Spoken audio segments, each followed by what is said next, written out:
Exclusively. Bernie and Sid. 77 WABC. As we sit here together on Thanksgiving on our beautiful trampoline, I think we should all take a moment to think about what it's like to be a turkey. Gobble, gobble, gobble. Gobble, gobble, gobble. Hi, I'm just a little turkey. Just cut the damn bird, boy. Dewey, can we just enjoy our Thanksgiving dinner? You think you're so great, sitting there all drugged up on your trampoline. You're the black sheep of this family. You call yourself a cox. Until you get right with Jesus, you'll never be nothing but a big black cox. I keep a close watch on this heart of mine. That's the spirit. I keep my eyes wide open all the time. The greatest Thanksgiving scene in cinema history from the finest film ever made, Dewey Cox. You'll never be nothing but a big black cox till you get right with Jesus. Not that there's anything wrong with that. No. Welcome back, folks. It is the Bernie and Sid show here on 77 WABC, our second to last show before we all celebrate Thanksgiving coming up on Thursday. And if it sounds like we're in a really good mood today, because we actually are, right? Yes. We got this show today. We got the Imus show together tomorrow, our show together tomorrow, and then we got 4 days off. As they say back in my old hood, we're ecstatic. Ecstatic. We ecstatic. Plus, we love this holiday. Both of us quick to admit it's our favorite holiday of the year. All right. Where are you going to be on Thursday? I'm just curious. I'm going to be sleeping in my office. Nice. Right here on 32nd Street. I don't want to be with family. Nah, screw that. God, it's so overrated. Too stress-filled. Yeah, it's very, very. No, we're going to be, come on, man. It's I love it. I actually do. We're going to be family at home and turkey. Yeah. Some booze. Nice. Got to be booze. You're Irish. What? Excuse me? We're all having booze, not just the Irish. Don't worry, right. we got turkey in Manischewitz. All right, yeah. So no, it's a good. Here's the thing: there's no gift giving, no obligatory gift giving, receiving, all of that nonsense. Nothing. And then once Thanksgiving's over, you have a 3-day weekend. Isn't that great? That doesn't get any freaking nothing better. 4-day weekend. And if you're a sports fan, you got the 3 really good NFL games on Thursday. Really good games: Lions, Vikings, Cowboys, Redskins, and Steelers and Colts. Then Friday, college football heaven, and then a huge football weekend highlighted by Ohio State and Michigan on Saturday. I'm going to be in New City. About any of that. Yeah, most people just football on Thursday is fine. Background noise. Friday's good. After college football, when you're sipping off all the food you ate on Thursday. No? You go out on Friday. You don't shop. I don't care about college football. I didn't go to school. I don't care. Doesn't matter to you. Doesn't matter whatsoever. Imus is actually all over that stuff. He loves it. He does, right? He does. He knows all about it. To each his own. Yeah. Thursday, I'm going to be at my sister's house, Alana and Harry Wagowski, in New City up in beautiful Rockland County. All the nephews and nieces and grandchildren will be about 40 of us on Thursday. About 40. That's great. So we're going to go to the parade in the morning, me, Danielle, Ava, and Gabe. And then leave the parade about 11, maybe noon, head to New City, and there's my Thanksgiving. Well, that sounds like a very, very good time, a very family-oriented time. Yes. I plan to get hammered. Hammered, right? Completely hammered for the first time in I don't know how long. Since you watched the UFC last weekend. Right, you were hammered last week. I didn't actually get hammered. No. Well, I watched it, but I was too tired to get hammered. However, my wife, she gets about like 6 roasted chickens from the deli section of the supermarket. Nice. And it's almost like having turkey. Almost. It's close enough. Cheaper. I jest. No, it's just great. It's just a fantastic time. Catch up on some sleep. Right. March of the Wooden Soldiers. You know what I'm saying? I know. Miracle on 34th Street. Oh, that's on Friday, right? Or is it Thursday or Friday? It should be Thursday. And It's a Wonderful Life is on. That's right, Thursday night. Yeah. I have never seen either of those two movies. Oh, come on. You never saw It's a Wonderful Life? No, or Miracle. You never saw Dewey Cox? I know. I never heard of Dewey Cox. And you said it's the greatest movie. The greatest movie ever. It's not the greatest movie. Yes, it is. There's so much better. If you look up on Amazon or Google right now, it'll show you. I believe, what's the movie, The Plantation, Clark Gable, all that? What is that again? Gone with the Wind? Yes, that would be number 1. Citizen Kane, number 2, and Dewey Cox would be number 3. That's probably right. Yeah. Sounds about right. Yeah, It's a Wonderful Life is great movie, right? Even as a Jew, you can say that, right? 100%. First of all, I'm a Jew that celebrated Christmas my whole life. That's what I'm saying. So I love that. You are a Christmas tree Jew. I am a Christmas tree Jew. Which I love. I believe, and this is no knock or disrespect to anybody who is not Jewish, that, and I'd be angry actually because, I know, listen, if you're religious, that's one thing, but they've commercialized that holiday to make it seem like it's just one big gift-giving fun. I think people actually forget that there's an actual holiday that day, that it's Jesus' birthday. But you don't mind saying Merry Christmas, in other words. No, not at all. I say it all the time. A lot of these people out there, you know. Muslims? Yeah, the ISIS sympathizers. Exactly. Well, yeah, but Donald Trump is president now. The first thing he said was, now you can say Merry Christmas again. No nativity scenes out in the public square. That's terrible. That's terrible. To have it or to not have it? No, to not have it. You see that? My next door neighbor, you know. That's why we love Sid. I lived on Quentin Road in Brooklyn, the Iovines, great people, Lou, Gloria, Joseph, the whole family. They are my neighbors for about 100 years in Brooklyn. And one of the more exciting days of the year would be Uncle Louis would put his reindeer right over my roof.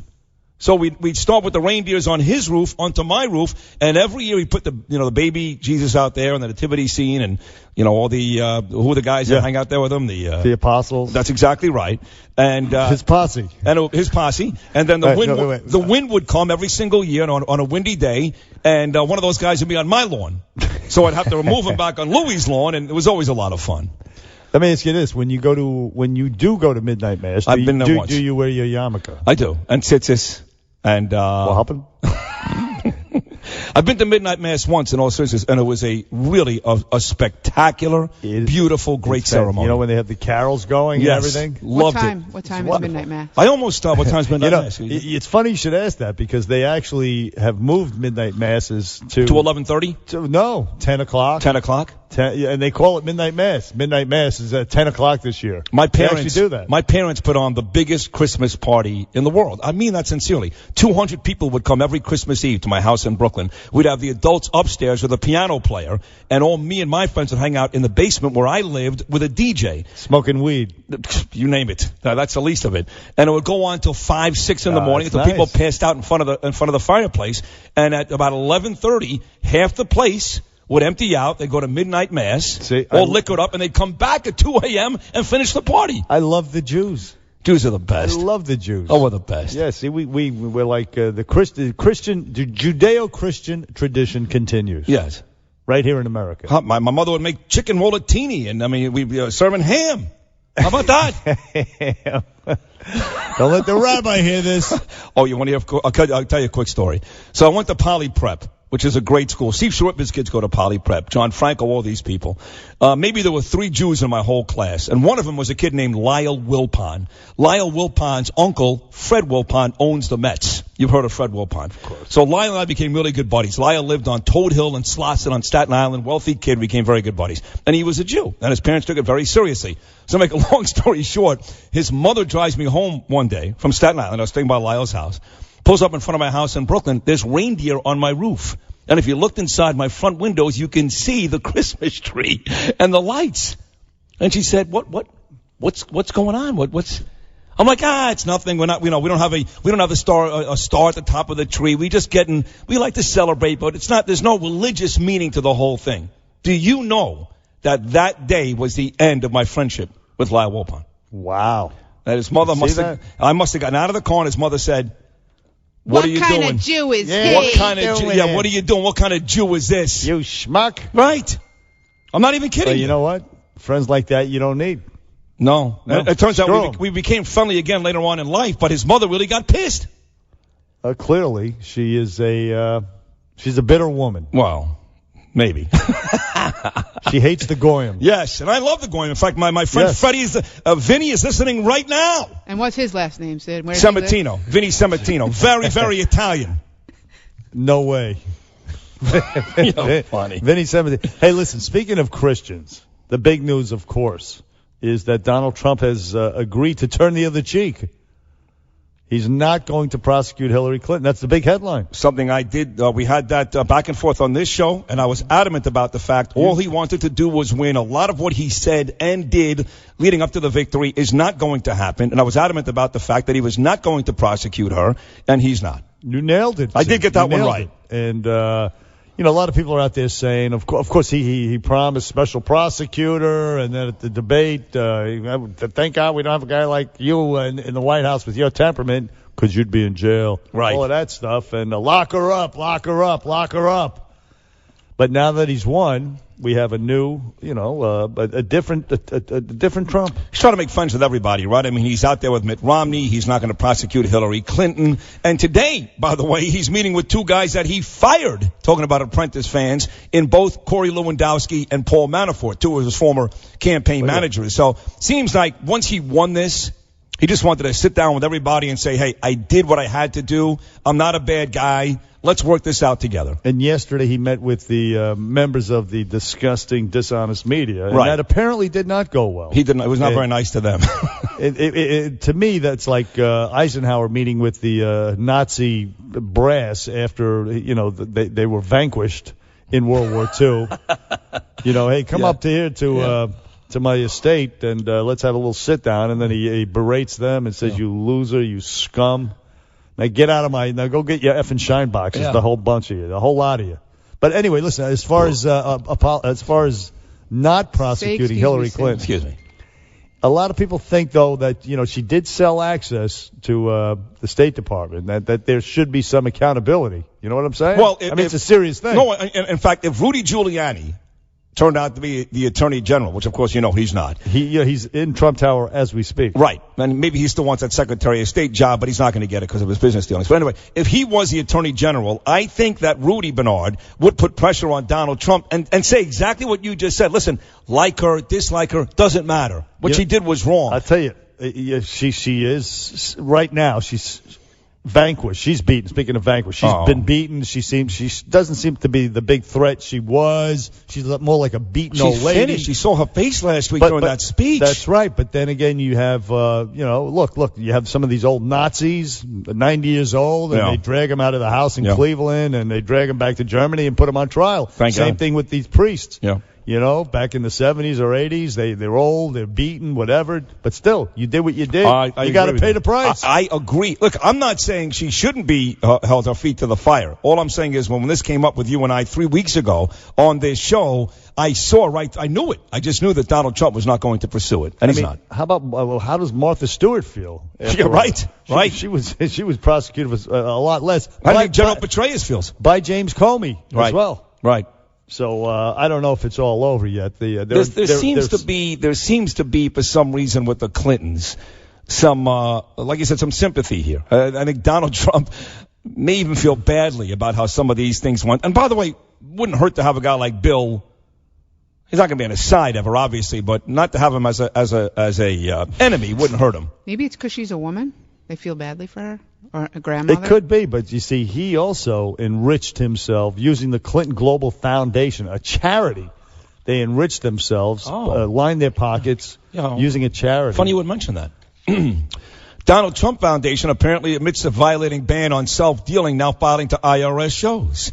The other breaking story, besides the fact that Donald Trump will not look to prosecute Hillary Clinton, is that Donald Trump's foundation is dirty. Too late. He already won. Well, I understand that, but I kept saying throughout the whole election that he's not that different than they are. He just has no political experience. As long as you're not reading that from the New York Times or the Washington Post, then I'm not. Then I would say, hey, touche to you. I'm not. But where do you think I'm reading it from? I think it's the Washington Post. F you. Oh boy. Does that mean it's not true? Maybe they embellished a couple of things, but they wouldn't completely lie about it. It's totally discredited. It's been been here. They've been totally discredited. Totally. What about here? In the New York Times. What about here? What is he? Tell the people. I don't even want to say it. Tell the people what here is. I don't even want to say it. Oh God. All they had CNN all morning long. CNN's graphic was this all morning long. Because we have monitors here at WABC Radio. Yeah. Their graphic was, should Donald Trump personally denounce the alt-right movement? Right. That's all morning long. I That's know, all they stupid. had. That was their graphic. Hey, that's why Donald Trump yesterday did what he did. That's why he, Wolf Blitzer and Chuck Todd and And I love Chuck personally. He should have threw Jeff Zucker down an elevator shaft. Oh, he killed Jeff Zucker. He should have. Killed him. They all thought they were going there for one thing. Right. Yeah. And he killed him, except for Bill Shine, obviously, because Fox News is very good to Donald. But everybody else got murdered. They should all have woken up this morning with diarrhea and with food poisoning. I mean, they should all of it. Well, then they should have gone. They should have gone with the Raiders and Texans to Mexico. That could have been the case. Sons of bitches. Just get them. Go get your effing Shine boxes now. Move. So All funny you, a whole that bunch he of did you. that. Great part of that story, too, is that everybody's describing what happened yesterday as a firing squad, basically, that Donald Trump opened fire on everybody, except for Kellyanne Conway. Oh, it went great. For a nice meeting. She's a nice lady, a classy lady. But at least tell us what really happened in there. She was the genius behind the whole thing. You think so? Was it her or Bannon? Well, her and Bannon. And as I said earlier this morning, it was the Irish Mafia. I think you're giving them both too much credit. Conway, Bannon, and Kushner. I think the genius behind the whole effort is Jim Comey. See what Sid did there, folks? 1-800-848-9222. Hey, we have a couple of nice guests. We've got former NYPD detective, a man that served decades with the New York police, with the parade coming up on Thursday. A lot of security questions about the city. Bill de Blasio going off on Donald Trump. Joe Sweeney's going to be here. And the next hour from Channel 11 locally on WPIX, our guy Scott Stanford's going to stop by. Stanford. Yeah. I love that guy. I don't know if people know him. He used to do sports on Channel 4. Very snarky, funny, witty, knowledgeable guy here on Bernie and Sid. Back after this. Back on the Bernie and Sid show on 77 WABC. Listen, a lot going on out here this morning. That Hamilton actor was on CBS yesterday. Says he's not going to apologize. But there's a big-time liberal Hillary supporter, a very prominent guy who might surprise you, who says that the guy should apologize. We'll tell you who it is. And we have Detective BC.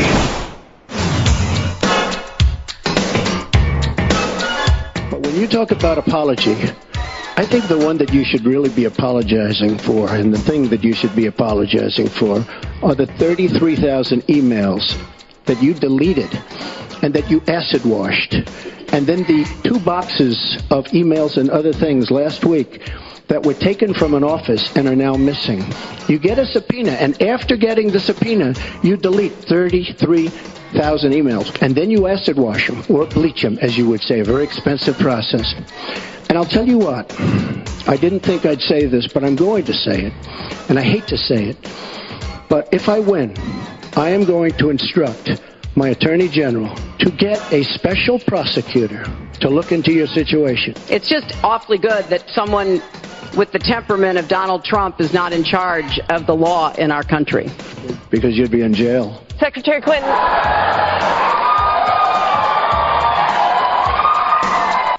All right, good memory from one of the debates. In fact, by the way, Donald Trump has decided not to hire a special prosecutor, not to have the Attorney General pursue this. So despite saying that back at the debate and having one of the all-time memorable lines, Donald Trump is not going to go after Hillary Clinton. He wants them to have a chance to heal, kind of move on, says they're not bad people, so he's not going after Hillary, much to the dismay and chagrin of one Bernard McGurk, who wants her in jail today. Well, that is... today. That you're characterizing it rather harshly. I do think she may have broken the law. And that meeting on the tarmac between Bill Clinton and the Attorney General 4 days before James Comey's announcement is very suspect. Yes, and it's very I agree. crooked. You talk about a swamp. You're going to clean the swamp. First of all, you got to see. You got to go investigate what the swamp looked like, what happened in the swamp, sure, and hold those people accountable.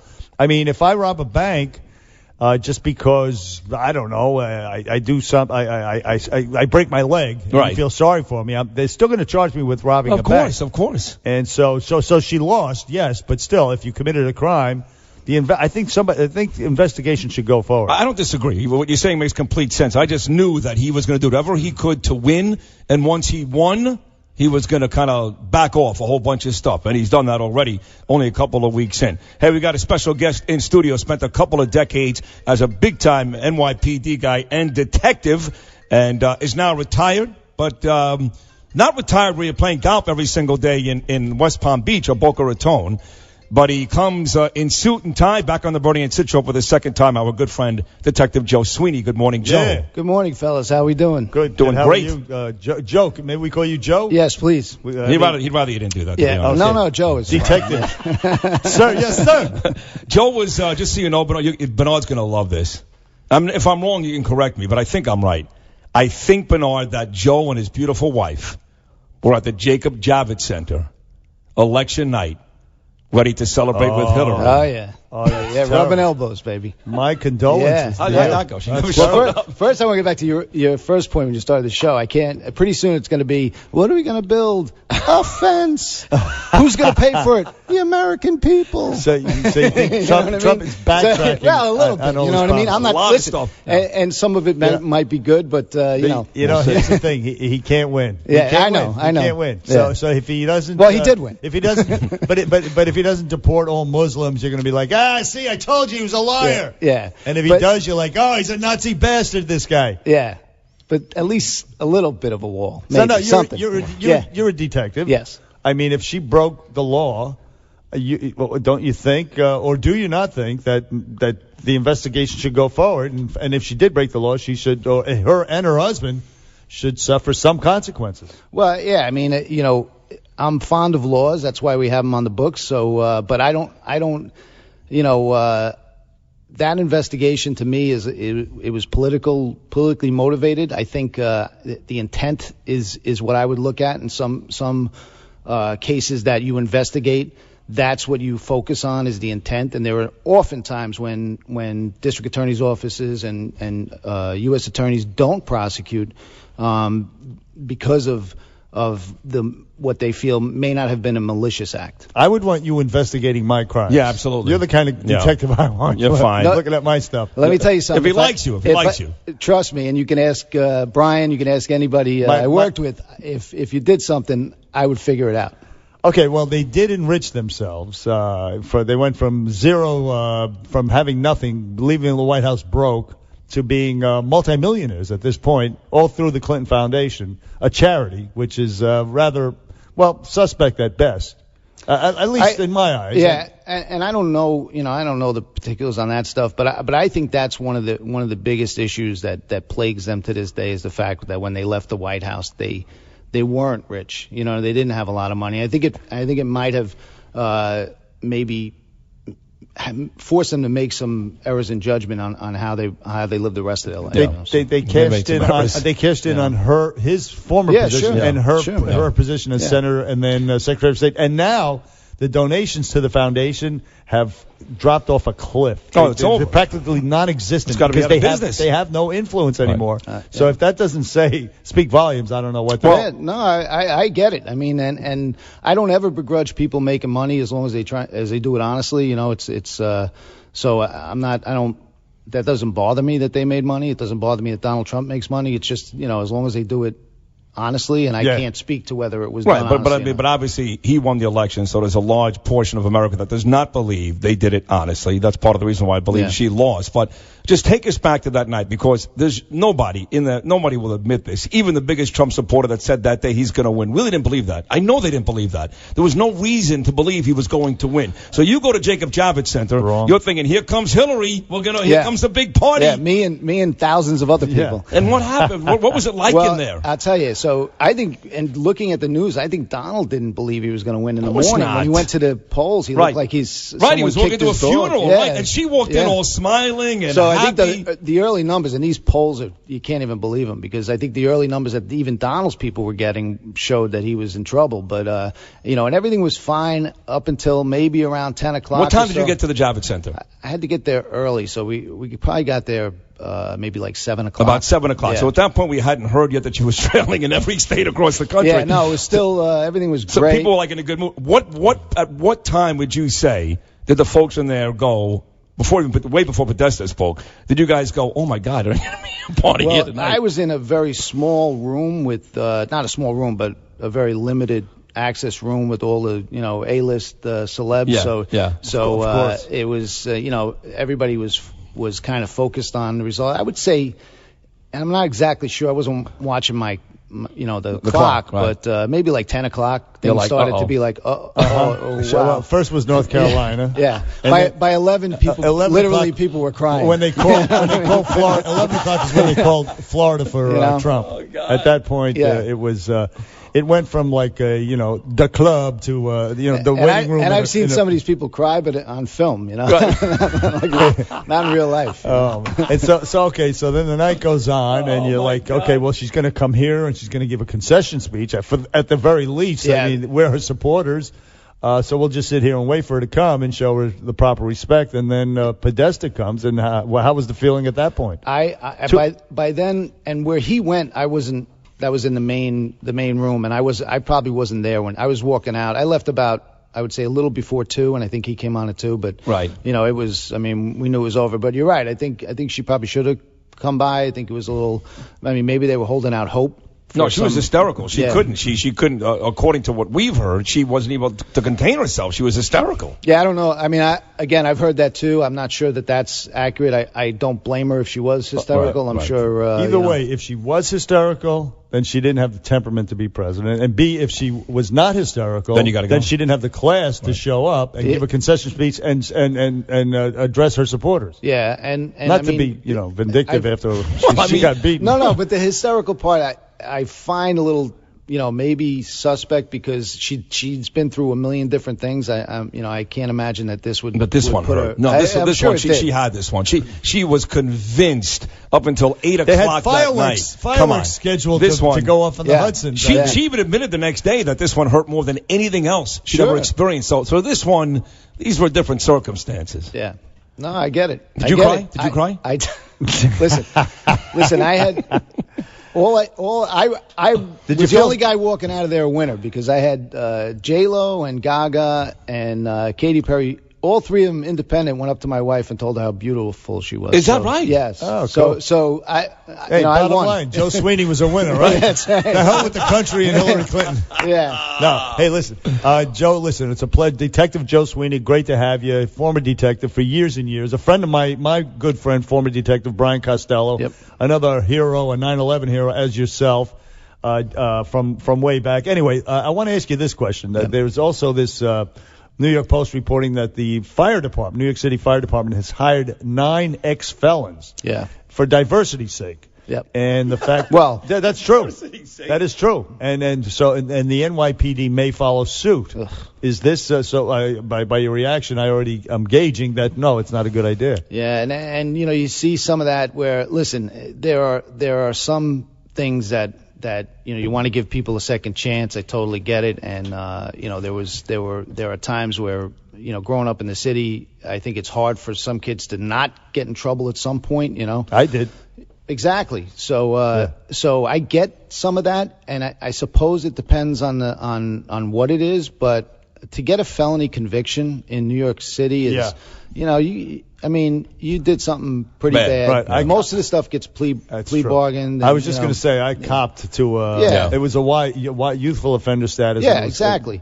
So I mean, we have to have, and it's not that people can't change, but you have to have some kind of bar that you're going to set. And I think we went through this stuff, not we, but in the 60s they kind of went through a very similar thing, which ended up in the Knapp Commission because guys who they couldn't get anybody to take the job, right. And they hired guys with less than good background checks, right, criminals and basically, and they ended up fulfilling their obligation to their past, and that's what we ended up with, and I worry about those kinds of things. Well, listen, one of the 9, excuse me, he served more than a year in the Nassau County Correctional Center after 2005 convictions for carrying loaded guns. Yeah. He's going to be a fireman. Well, hey, and listen, here's the thing too, and my friend Brian tells me, the cops hate the firemen. There's the backstory that you guys don't want to really talk about, I guess. Well, I can't say that because... But it is true. No, but it's kind of like lesbians hate gays. Yeah. Cops and firemen hate each other. But I can't say it out loud because my whole family is firemen. Right. I'm the only cop. Right. So a couple of them dabbled in police work early on, but they all migrated to the fire department. They hate him. It's a macho thing. It's like, I'm the real man. You carry 100 pounds on your back up the stairs. Yeah. Not only that. Ba, ba, ba. The low-life thieves. Yeah, absolutely. Thieves. Right. Low-life thieves cops. who sleep half the time. Right. Well, listen. That's what the cops say, but the firemen, they're the guys who ran up the 9/11. Absolutely. Right. Well, cops did too. We're like family. It's like a sibling rivalry. Right. You know what I mean? But it's I hope they look at this hard and some of the things I see in the hiring practices. I understand that there are people out there who are struggling because of mistakes they made. Sure. But got to be a different job, basically. Yeah. Detective Joe Sweeney. Do something else. Right, with Murray and Sid. So Thursday, of course, is our favorite holiday. It's Thanksgiving. Nobody does Thanksgiving better than our city. To me, that day really shows why New York is the greatest city in the world. From the parade, right to Santa coming out at the end. Now, all we keep hearing the last couple of days is that ISIS, they've been talking about doing something at that parade forever. But now, in their latest magazine, they've come out and said, hey, remember what happened in Nice in July when the guy drove his truck through all those people at the fireworks for July 4th? Let's do that on Thanksgiving. So the New York police is saying, hey, listen, we get these threats every single year. They may change up the method, but we are prepared. We get these every single year. You work that detail, so you tell me about Thursday. Yeah, I mean, it's troubling, and I think without these specific threats, it would still be troubling. I mean, there's a lot of, crowds draw these kinds of things because it's going to be on TV, and any of these, sort of events are magnets for this kind of thing. They just arrested a guy who was at least talking about doing that kind of thing, and you just. But actually carrying it off. I mean, everything is so kind of boxed in. There's police everywhere. Actually carrying off something like that. That's not by accident, and I can tell you one thing: the NYPD is the best at this. I mean, they really are the best at it. They deal with it all the time. And if somebody tries something, they'll be ready for it. And hopefully that doesn't happen. And hopefully, a lot of the stuff with the intelligence that they have going on is they're not just being reactive; they're being proactive and going after these guys. So there's a lot of stuff going on behind the scenes that you don't even know about. Right. They have people in other countries. They're really how I know aggressively. that? You know how I know that? Because I'll hear Ray Kelly or even Bratton before he left say, we thwarted 36 different attempts. I heard of one, the guy in Times Square. Yeah. What other 35 are you talking about? There was another one. A guy was just arrested today. Today, right. Today. But I'm saying there's always like 30 more than you hear about, which is exactly what you're talking about. Right, and the guy today was very, they don't even know if he had made any overt plans but they have him talking about it on a wiretap, and they have him traveling to some of these countries, which to me if you look at some of the last terrorist acts, even the homegrown people have traveled outside this country and then come back, and that's when it's happened. How about Mayor de Blasio's suggestion that for the Thanksgiving Day parade, for diversity's sake, we have an ISIS float? I mean, You're funny. Is that going too far in your opinion? That's Detective Sweeney? That happens to be true. Is it true? Yeah, Baghdadi's going to be the By the Grand way, Marshal. De Blasio missed the damn Maybe parade. Italian ISIS we could have. That would be all right. De Blasio sleep till 1 o'clock in the afternoon and miss the whole damn thing. Unless there's a terror attack, somebody will call him and say, you got to get over here. He can come out as Santa. He's fat enough. It'd be great at the very end of the parade if it was actually Bill de Blasio in the Santa outfit. How about that? What a slob. That's funny. Hey, Detective Sweeney, we are out of time. Oh, boy. You were great again. But once again, spoke at the Democratic National Convention, was at the Jacob Javits Center that night. With Katy Perry and Jennifer Lopez. Swap and spit. No, with his wife, while they were there. And anyway, Detective Sweeney, thank you for appearing on the Bernie and Sid Show once again. Always Thanks, a pleasure. guys. Good job. Good to Happy see Thanksgiving, you, Joe. by the Thanks, way. man. Same to you. Back after this. Okay, I gotta get the face right. I love my husband, President Barack Obama, and our children, Sacha and Malia. That's spot on! That was spot on! Back on the Bernie and Sid Show on 77 WABC. Is that Jay Farrell? That was Jay Farrell. Spot on! Yeah, that was spot on! Yeah, and what's her name? The chick that tried that Melania impression? Gigi Hadid. That's right, Gigi, right. Right. But apparently now she's apologizing to anyone I offended. Why? I don't know. She doesn't need to apologize. Stop. She offended everyone because she sucks. Well, that's a different story. That's be funny if you're going to do anything right, like but don't that. apologize. And come on. No. It's okay. It's okay to make fun of the first lady. Anybody, quite frankly. Make fun of the first lady elect. It just has to be across the board. You can't be selective about it. So if she goes ahead and makes fun of Melania's accent, it's everybody's fair game, and that's the way it should be. No apologies. Come on. No. It was a feeble attempt at comedy, but enough of the apologies. I'm so sick of apologies. God, am I sick of apologies. Speaking of which, the whole Hamilton thing. No. That's that dude was actually on the actor who played Aaron Burr and who harassed he should apologize. Mike Pence. He should actually apologize. He was actually on yesterday morning with Charlie Rose. And, take a listen. The president-elect is demanding an apology. Yeah. I heard. We assume that no apology is forthcoming. There's nothing to apologize for. So there you go. He's digging in. Now, of course, Charlie Rose, apparently his researchers or his whoever's producers let him down. Don't talk bad about Charlie Rose. I love Charlie Rose. Yeah, but I'm saying his researchers let him down because they didn't realize that he had a whole bunch of racist and sexist tweets out there. It doesn't mean anything. It's nothing to do with this case. That's like going into a court of law and bringing up something that's not involved with that case. It doesn't matter. No, his thing was respect the people, this, that, the other. So if you're calling women bitches and hoes, with regularity on. At the very least, you pose the question to him, saying, "Are you being inconsistent?" You have to do that. I think you should. Anyway. I will tell you that but not Charlie though. No, no big fan of Mike Pence and Donald Trump. Stephen Van Zandt, who turned 66 today, little Stevie from the E Street Band. His birthday is today. Silvio Dante from The Sopranos, also like me, no fan of Mike Pence and Donald Trump. Both of us agree that this Hamilton actor was completely out of line. I didn't hear about this. What, that Van Zandt? Yeah. You knew that he was. How do you know that I know? Because you was part of your terrific Bernie briefing on the Imus that's right. show. Stephen Van Zandt came out and he actually said he actually had did a Donald Trump like tweet storm on this whole thing. Yes, he did. And 10 tweets. I can't read them all to you, but you're gonna try. A guy comes to a Broadway show for a relaxing night out. Instead, he gets a lecture from the stage.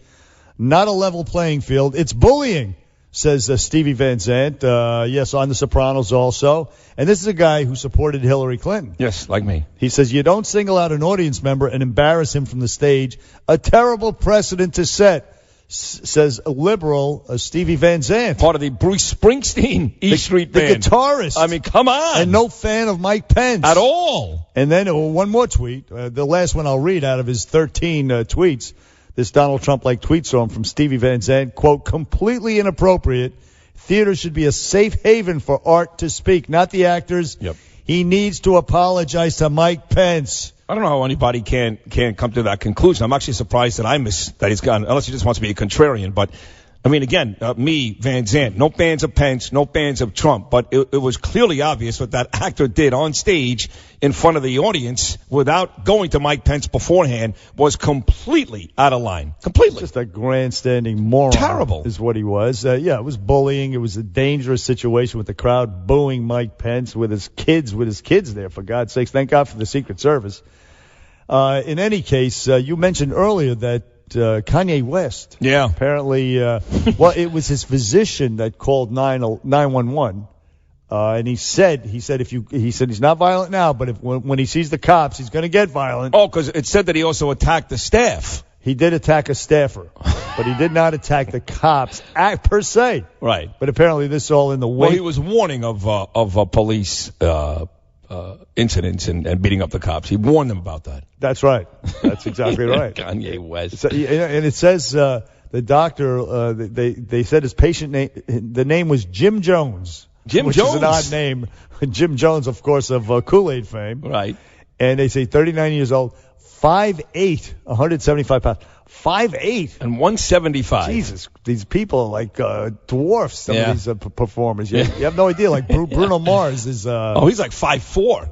He's like tattooed. He's this guy. Exactly. Hervé Villachez. So anyway, this is all in the wake of, I don't know, Kanye's meltdown. First it was he said... I didn't vote, but if I would have voted, I would have voted on Donald Trump. of course, pissing off a lot of people. And then he was talking about he was dissing Jay-Z. Yeah. He'd been saying, hey, Beyonce. let your kids play with my kids. He never said he would have voted for Trump. He said that's right, voted on on Trump. Well, like you would defecate on Trump or something. Who knows what he meant? Nobody knows. He's out of his mind. But anyway, he was worried that Jay-Z would send somebody over to kill him, to whack him. Right, to go what was his name? Suge Knight, and or if you believe P. Diddy, whoever you believe killed Tupac and Big E. That's right. Yeah. It would be cut 6 and cut 5, Mike. So our boy Snoop Dogg was actually, he was watching this somehow or other. I don't know where he was, in a box, or he had it piped into his house. Was this Sunday night when Kanye did this? This was in Sacramento. It was either Saturday or Sunday. Because Sunday, the Rams hosted the Dolphins in Los Angeles. And for some reason, CBS went to Snoop Dogg on the sideline like 10 times. And Snoop Dogg was doing his, high as a kite, doing his little dance. And it didn't matter. He wasn't watching the game. Had no idea what was going on. Just dancing, and was in a great mood. And if that was Sunday, then it would have made sense that Sunday night he was still in L.A. because this all went down in L.A., right? Didn't Kanye West do this I think it was Sacramento. Really? Yeah, I believe so. I mean, Flirty can look it up. You can look it up if you want. Okay. Either way, it doesn't matter. It's close. The bottom line is he was watching, and he was commenting on it. Very it was funny. Very funny. So this is what he said. Crazy. They told me beforehand so I wouldn't run on stage. What the is he on? I can't believe he's still talking. So Kanye thinks you're whacked out. And he continued. Listen here. This crazy. That's just my thought. I smoke weed. Weed don't make you do that. What the is he on? He'd be fun to smoke a joint with. Oh, God. You got to love Snoop Dogg. He's the man. The doggy. We got to get him in the studio. Snoop Dogg? Oh, yeah, that'll happen. He'd come in a heartbeat. Yeah, he would. Totally. I'm going to try. Absolutely. We'll offer him something. Right. He's not coming in studio. Why not? When he's in New York? Do you think he would? Absolutely. All right, let's see. Cheech and Chong came. Cheech and Chong. That's right. Jesse Ventura? Oh, I see. You're making the podcast. Yes. Yeah, but Snoop is... he's too big for us? I think he would think that. I don't think so. I think if he's in New York... Yo, get in here, bitch! Maybe if he's on PLJ, we can grab him. Like we did with Bruno Mars. That went well. He'll probably be on Joan Hamburg, and we're watching him walking out saying, how the hell did they get you laugh. Snoop Dogg? Joan Hamburg, I don't know how she gets her guests. I know. Listen, I love the Bravo channel. I admit it, and I'm proud of it. I watch every housewife show. It's okay to watch, but you can't be proud of it. Proud of it. Love that channel. And when they have the reunion shows with Andy Cohen, it's the best TV there is. So I'm asking for Andy Cohen forever. I heard him on stage. He's hilarious. He's got political commentary. He's a gay guy who almost had sex with a woman for the first time a couple of weeks ago as part of a threesome. He's perfect for this show. We can't get him. He was on with Joan Hamburg last week. Yep. Are you kidding? How does Joan Hamburg get Andy Cohen? I told them... He goes on with Howard Stern, Joan Hamburg, and not Bernie and Sid. I told his guy that Sid was very upset that we couldn't get him on. And I love him. And his response was non-responsing. Yeah, didn't care. Really? Yeah. You just got blown off. Have you ever had him on your Florida show? I've never had him. That's the problem. If he was on my Florida show, he would come on with us. Everybody loved me down there. Nobody would not come on with us here. I never got him. I feel your pain, actually. I love Andy Cohen. No, I know, but I feel like you're really disappointed. No, I let really down. am. I swear to God. When I tell you he's one of my favorite people in the entertainment industry, I swear to God he's top 3.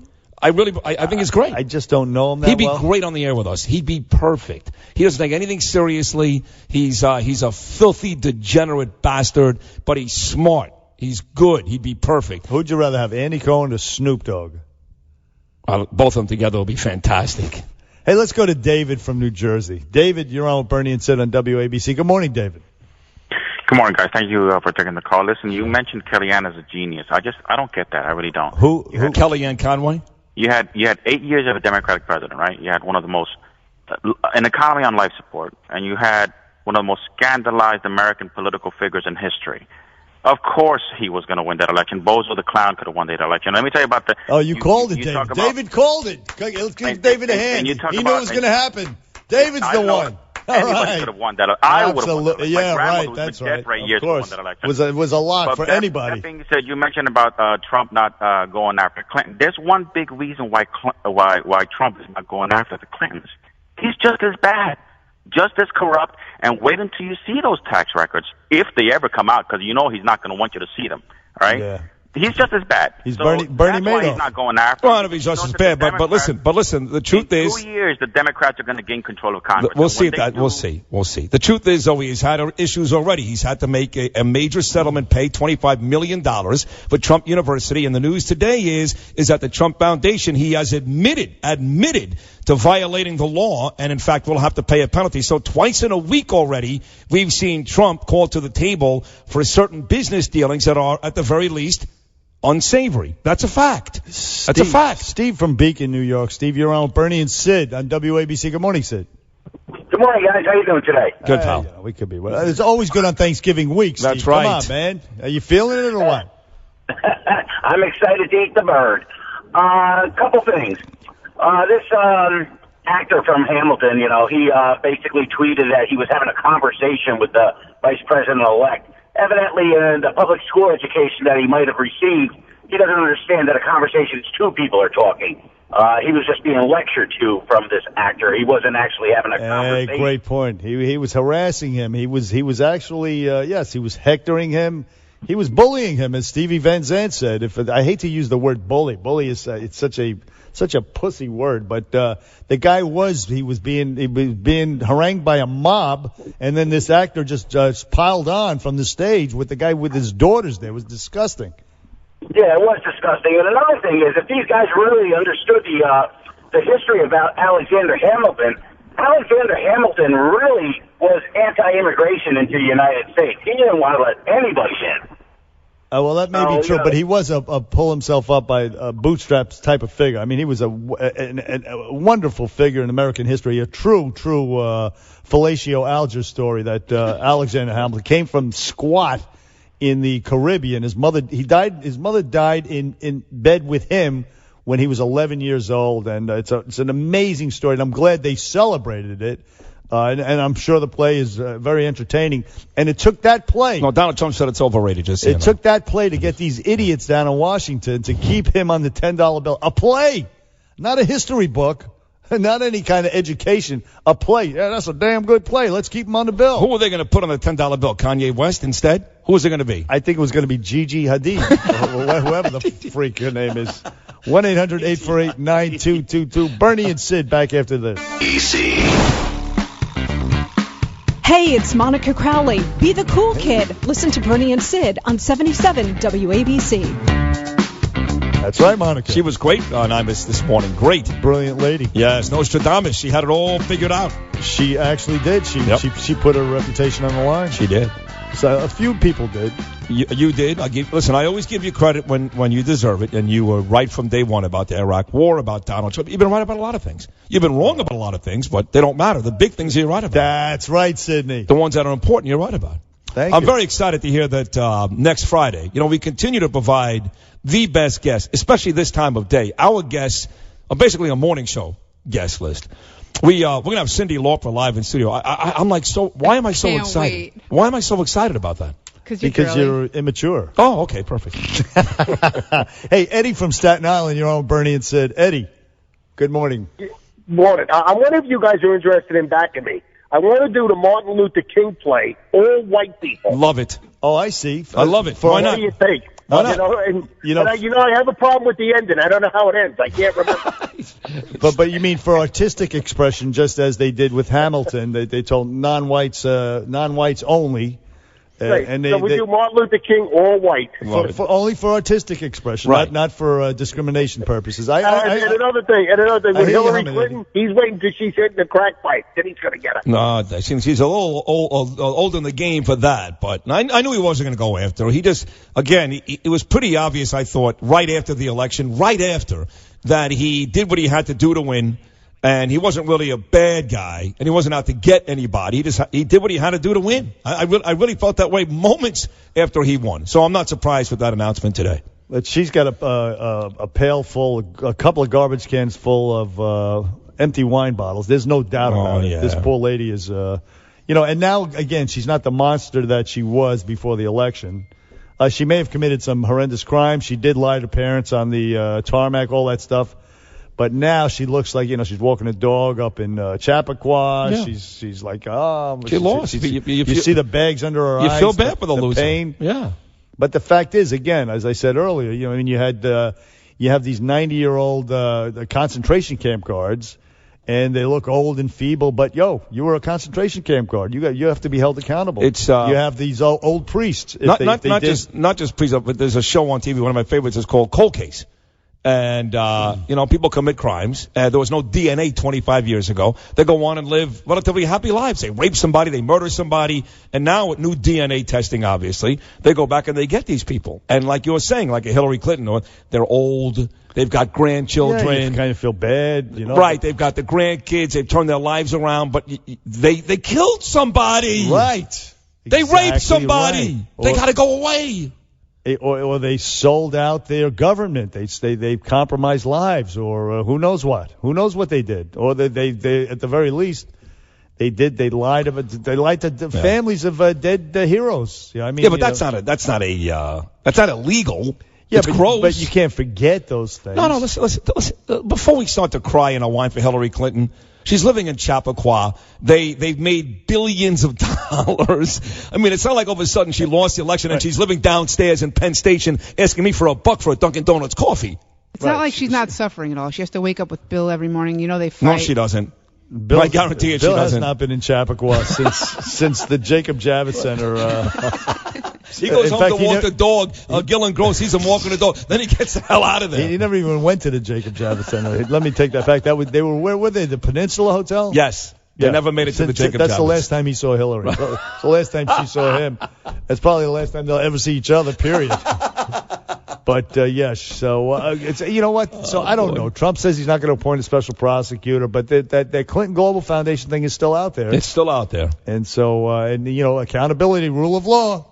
1-800-848-9288. We have a great guest coming up. We do. A local personality. He used to do sports on NBC. Then he did sports on Channel 11 WP. I got to know him because I did his sports wrap-up show on Sunday nights, co-hosted Yankee pregame shows with him. Now he's the morning anchor on Channel 11 WPIX. He's a very funny guy. He's a funny guy. Scott Stanford. He's a sarcastic son of a bitch, which and he loves you, loves us. 1-800-848-9222. Bernie and Sid and Scott Stanford. From the Nouveau Back Federal after this. Studios, 77 WA New York comes to talk. 77 WABC. Hey now, you're an all-star. Get your game on, go play.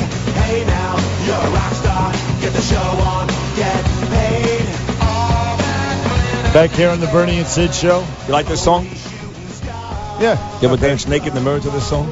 Did I dance naked to it? No. That's not what I heard. No, it's all right. Did you ever dance naked to any song getting ready on a Saturday night when you had hair? You like John Travolta blowing your hair, 1970s New York City, getting ready to go out and drive that taxi cab in Yonkers? Have I danced naked? Never. The problem is I have family members listening. My daughter's home from college. She's listening? Yeah. Oh, then don't admit that. You know what I mean? Yeah, don't say anything. Right. Dance naked. It's just like nobody wants to hear about me dancing naked. I don't think. Or envision that for them. I do. Exactly. Especially your daughter, God bless her. It was a great kid. Especially my daughter. A horror for her. Listen, I do dance naked in my house in front of my kids. Is Scott? That makes sense. Is Scott on the phone? To Cindy Lauper.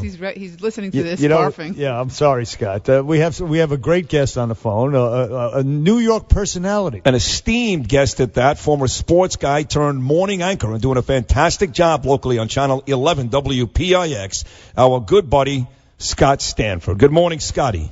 Good morning, guys. Lionel, you and Imus, I've been listening to you guys forever, man. The hottest show in New York. My man, Scott Stanford. And, I became a fan of yours. I watched you do the sports on Channel 4. I'm not a big sports guy. I didn't give a rat's ass about much of the sports. But your sarcastic remarks, I was like, I like this guy. Can I tell you something? Being on Channel 4 before Saturday Night Live at 11:30 on a Saturday night is the best spot to be for the entire week. I can tell you.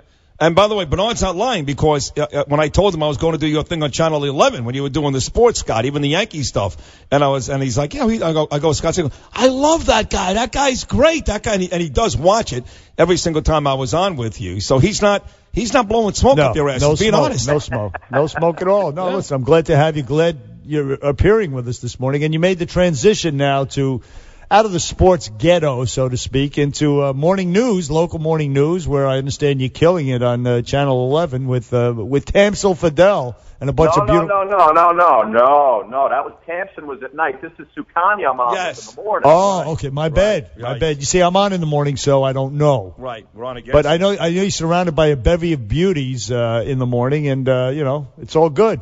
That's usually the case. Yeah, no, Sukanya is like a legend in this town, a broadcasting legend. Right. They put me in there 7 months ago, guys. I'll tell you, we're tearing it up. It's a lot of fun. The hours are killing me. Yeah, but, suck. The hours. Yeah, are we know about that. She's great, by the way. I did a segment with you guys over the summer. In fact, the day A-Rod, day he was leaving the Yankees, I was in that morning, and you and I were stepped away from the set for where you actually do the news with her. She was, I don't know, about 10 feet away from us, Scotty, and she kept kind of remarking from her seat. She was hilarious. Yeah, no, Suki's great. We have a great chemistry, good camaraderie in the morning, and we're sneaking up on all those morning shows in the ratings. And you caught me just at the right time because I just got home, and now I get to do a couple things, and then I shower up. I got to go to my night gig. Right. What's your night gig? What's that? I've been with WWE for the past 7 years. Oh, that's right. Yes, Monday Night Raw and SmackDown Live, the pre-show. Yes, sir. The pre-shows. So it's I'm working both ends of I'm like a zombie from Monday to Wednesday. It ain't easy, man. It's a long way to the top if you want to rock and roll, yo. But you made the switch. Listen, I made the switch too, obviously. But what I did, Scott, not like you, is I was doing a morning show in Florida. I was doing sports, obviously. But little by little, month by month, I was deleting more sports and adding more politics and news to the point eventually when I started the morning show it was 90% sports. When I left, it was probably 60-40, if not 50-50, which paved the way for me to get the job with Bernard, the dream job here at WABC years later. So I started to make a conscious decision, but it was gradual. For you, overnight, you went from doing sports to morning news. How does that happen? Well, listen, I was always a game show host pretending to be a sports guy on TV, number one. Right. And most sports guys make a seamless transition to doing news, but news guys can't do it the other way around. Right. Right? The news guys can't transition into sports because, you still, when I do the sports, you're putting on a little show. And like Bernie said, you could be sarcastic, you can have some fun with it. There's a lot of guys who still do the sports. They give you the straight-up scores, which we already know about 20 minutes ago. So you got to make it fun for these people because, in essence, they're really just sticking around past the weather. That's true. You know what I mean? Absolutely. You're 100% right about that. And now, in the local news arena here in New York City especially, it's sort of I hate to politicize, but it's a bastion of liberalism. And you had to cover this whole Hillary versus Trump campaign. And in the wake, and I use that pun intended, the wake of the election, which sort of, all these people complaining and crying and stuff about Hillary losing. How did you handle that? How did it go at Channel 11? Were they sympathetic or were they fair, do you think? Or did they take the view that Trump is a monster? How did that go, Scott? Well, here's the thing. The good thing with us is, unlike you guys, we don't really have to voice our opinions all that much, although on the morning show we do, and they welcome that. But we pretty much, regardless of what Suki and I would say, we kept it down the middle. We would do some unfavorable things toward Trump, and of course, with the equal time, you had to do favorable things toward Hillary and vice versa. If you said something nice about Donald, you had to then run something nice about Hillary. If it was something WikiLeaks on her, then you had to go with him and all the sex talk with Billy Bush. So you have to always keep it equal. So regardless of what we would run or talk about, immediately the tweets and the Facebook messages would come how we are biased toward of course. Of course. Inevitably, right. It's unbelievable. So people see what they want to see and they hear what they want to hear regardless of what we say. That's right. I could say Donald Trump is the nicest guy in the world, Hillary Clinton is the nicest woman in the world, I would get 100 tweets saying, you're anti-Hillary Clinton. Right. I mean, Scott, that's every single day on this show with Bernard, I eventually endorsed and voted for Hillary. But every single day, I swear, I made the point, I can't stand Hillary Clinton. I just happen to like Donald Trump a little less, but I hate them both. You wouldn't, on Twitter every day, your girl, you love her, Sid loves Hillary. Right. What part of I can't stand can't you figure out? But I liked him less, and I had to make an argument for her. But you're right, they don't tweet that, ever. Sid, you're not lying, because I listen to you guys every day on the way home, and I've heard you say that repeatedly, that you could not stand her. Right. But, to your credit, Scott, as you mentioned, you did try to keep it equal. Other shows, they don't even make a pretense of keeping it equal, especially, in the major cities here, for example, in New York City, they lean to the left, and that's that. Screw you, screw Trump supporters. So to your credit, you did that. Now, let me ask you this. Big New York story, the incident at the theater with the Hamilton actors lecturing, if you will, the Vice President-elect Mike Pence. So what do you think of that, Scott? You know what? I heard you guys talking about that on the way home, and of course we had the story the last couple of days, right? From what I gather, okay, and Pence I thought handled it beautifully. And again, I'm not a Trump or Hillary person. I was like you. It was the worst of two evils. Right. But I thought Mike Pence on the next day, what was it on Chris Wallace show? Yeah. I thought he handled it beautifully. Agreed. I didn't think Mr. Trump handled it as well on Twitter. But I just don't think. You played the clip of he was on with Charlie Rose. I heard you guys play it on the way home, right? Yeah. And the guy from Hamilton, when Charlie Rose said, is there an apology coming? And then the gentleman from Hamilton said, I think he said no, right? He said, no, I hope they're not looking for one. Right. I just don't think because of the social media and the Twitter world puts us so close to everybody who's famous and well-known now, I don't think that, and again, you get the feedback from Trump, I don't think that we as a people have the amount of respect for people in those positions that they used to years ago. That's fair. Say for Ronald Reagan. So I mean, could you see this guy on stage? And again, this may have happened back in the 70s, 80s. I don't know. But I couldn't see this guy going on stage and doing something like that. Never. Actually, James Rosen told us that the Reagans did, in fact, attend a Broadway show many decades ago, and they got booed when they entered the theater. But nobody on stage took the time to talk to them. Nor would they do it to Obama. Right, of course not. They'd be racist. Hey, let me ask you about the Thanksgiving Day Parade. Again, another big thing in our city. I say this all the time, Scott. I think specifically that day, it shows you why this is the greatest city in the world. Nobody does the holidays like we do here in New York. But you got this clown, this cab driver who's talking about ISIS, and he wants to do this, he wants to do that. And then we're hearing about how the ISIS folks are trying to encourage people in their magazine to drive through the crowd like we saw in Nice, Paris last July. Are you guys at Channel 11 doing a lot of that stuff, or mostly trying to keep it festive and fun and make us feel safe here in New York? Well, you know what, Sid? We did all that stuff today. You had this guy who's from Brooklyn and supposedly going to try a France-type attack on Times Square, right? Right. I think his name was Najai, something or other. The thing that's Mohammed Najai, I think his name was. Shocking, yeah. The most amazing thing to me is, that there's an ISIS magazine. I saw it at my doctor's office. Right? Great. The ads that go on in an ISIS magazine is unbelievable. But yeah, listen, the way it makes it, you hear John Miller talk about it. It looks like they have everything covered, soup to nuts. They're going to be blocking off the avenues. They've got the sand trucks, and it's just, listen, this is the people try and get through, right? And they thwart all these little cells that we never even hear about, some of them. But on the news this morning, we played it, straight up. We told you about the story. We told you how the police department's trying to keep everybody safe on Thursday. And then we go. We have our fun. Right. So that's the great thing about the morning show that I like, is that you do the serious stuff, you cover the breaking news, and then you go in. You have good celebrities come in. We have fun segments. So it's really you got to walk that fine line depending on what's going on that day.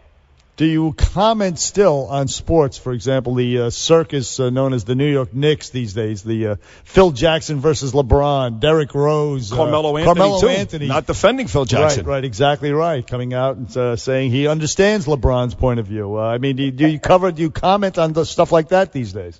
You know what? It's not very often anymore. You know, Sid, you said that when you were starting to transition over to politics, you didn't pay a lot of attention to sports anymore. Yeah. That's kind of how it is with me now. You have to condition yourself, because what will happen is you'll find yourself, if you do a couple of stories, next thing you know, you'll be inserting Eli Manning's name for Donald Trump. So you got to condition yourself to get away from it. Last thing before we let you run. Go ahead, bud. Give my regards to Mr. G, the all-time great. Mr. G, my guy. I love Mr. G. Good man. Mr. G's a clever. They're great talent. They got Scott Stanford, Mr. G, Kaidi Tong. I mean, some of the all-time greats in that building every single day. And we had Scott Stanford here right now, the anchor for the PIX morning show, Channel 11 here in New York City. Very funny, witty guy, good guy. Great guy. Also tonight, Monday Night Raw and SmackDown, the pre-show. Scott Stanford, thanks for appearing on the show. Great job, Scotty. Let me just sign off by saying this. This is Meteorologist Bill Evans for Sid and Bernie in the morning.